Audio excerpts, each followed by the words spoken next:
modelos de ciudadanía. A pesar de que el término ciudadanía funciona desde la Grecia clásica, no es hasta bien entrado el siglo XX cuando se trata de conceptualizar de forma sistemática. El responsable fue T.H. Marshall, 1950, que trata de superar su equivalente romano, cives, al no ser ya viable desde la época de las revoluciones. La condición de ciudadanía abarcaría una serie de derechos, concretamente de tres tipos: los derechos civiles, concedidos en el siglo XVIII, los derechos políticos, siglo XIX, y los derechos sociales y económicos, siglo XX, que los individuos han obtenido al ser reconocidos por el Estado, ente que ha regulado legalmente estos derechos. Es por ello que la ciudadanía consiste básicamente en la forma de pertenencia de los individuos a una determinada comunidad política. Esta forma de ciudadanía es, al mismo tiempo, igualitaria y universalista. Marshall sostiene que en la ciudadanía se regulan las relaciones entre los individuos con el Estado, aunque este último ostenta la posición fuerte, ya que es el que otorga los derechos a los individuos. En suma, el Estado es una fuente de reconocimiento. Ciudadanía liberal. El modelo liberal de ciudadanía, hegemónico durante décadas, se caracteriza por defender los siguientes puntos principales: libertad. El liberalismo entiende la libertad como la no interferencia del Estado, no dominación, con respecto a la voluntad soberana del individuo. A la voluntad soberana del individuo. A este tipo de libertad se la conoce como libertad negativa. Se entiende que únicamente es el individuo el ente que puede llevar a cabo el ejercicio de la libertad efectiva. Ciudadanía republicana. Este modelo ha ido adquiriendo más relevancia debido a algunos problemas del modelo liberal, en la segunda mitad del siglo XX. De todas formas, aunque se plantee como una alternativa al citado liberalismo, no pocos autores consideran que es inevitable un acuerdo entre una y otra opción. Un modelo mixto enlaza con el republicanismo clásico, aunque ha sabido adaptar en muchas ocasiones sus tesis a la modernidad. Sus autores más representativos son Habermas, Hannah Arendt, J.G. Pocock, Quentin Skinner o Philip Pettit. Idea de libertad. Cobra más importancia que en el caso del liberalismo el vínculo del individuo con la comunidad, aunque sin alcanzar los extremos del comunitarismo.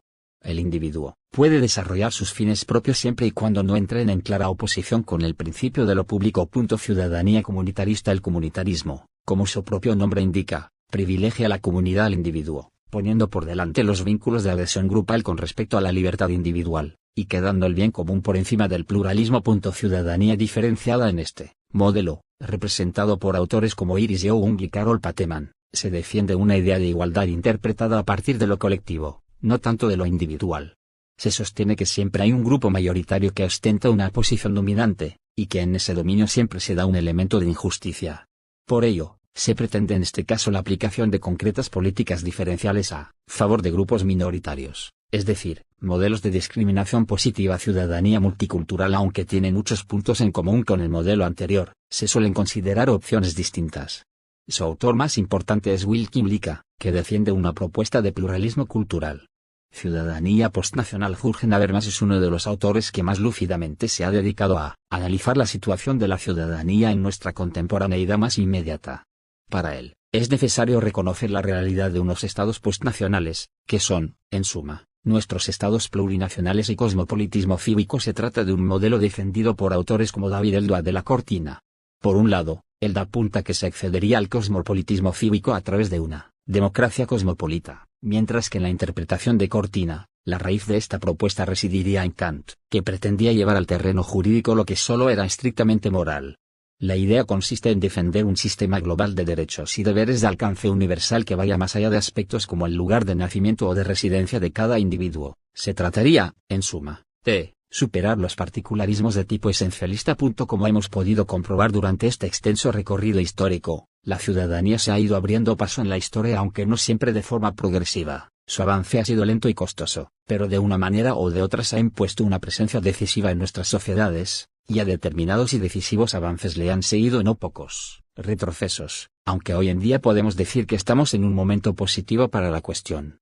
Hasta la época de las revoluciones la ciudadanía se mantenía articulada, en cierta forma, a partir de las directrices formuladas por el modelo greco-romano, pero más recientemente las opciones al respecto han aumentado en diversidad y, en algunos casos, también en profundidad. La mayor valoración de la idea de democracia que se da en la modernidad, fenómeno que, dicho sea de paso, se remonta al siglo pasado, concretamente después de la Segunda Guerra Mundial, el prestigio que le conferimos a sus atributos, ha provocado que, en consecuencia, la ciudadanía adquiera un papel más importante. Modelos de ciudadanía y globalización. Noción de la ciudadanía, Marshall y la noción clásica. La concepción moderna de la ciudadanía se origina en el pensamiento del sociólogo británico Thomas H. Marshall, presentado por primera vez en una serie de conferencias en la Universidad de Cambridge en 1949 y publicadas al año siguiente bajo el título un tanto engañoso de Citizenship and Social Class.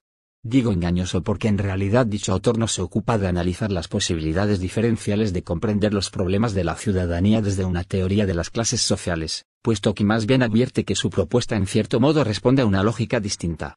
En ambos casos, uno referido a la estratificación precapitalista y, el otro, a las formas más modernas, derivadas de la industrialización, ciudadanía y clase apuntan a principios opuestos. Ciudadanía es un estatus asignado a todos aquellos que son miembros plenos de una comunidad. Y también, como ciudadanía, puede basarse en un conjunto de ideales, creencias y valores. Aunque su propuesta es muy local, y puede ser acusada de múltiples carencias, en especial a la luz de las transformaciones globales de fin de siglo, la definición de Marshall sigue siendo interesante para reflexionar en torno a las posibilidades de consolidación democrática en sociedades que apenas empiezan experiencias de gobierno civil o en otras que, no habiendo sufrido los rigores de la guerra civil, sí han sentido los quebrantos de la crisis económica y de las no menos severas medidas adoptadas para estabilizar economías y reanudar el crecimiento. Pero reconociendo que no se trata de desarrollos autónomos que ocurren una vez que ha concluido el proceso precedente, que los traslapos son evidentes, como él mismo lo advirtió, y sosteniendo que es posible que se produzcan avances e incluso retrocesos en cualesquiera de los elementos, puede continuarse con menos aprensiones la reconstrucción de la propuesta analítica de Marshall.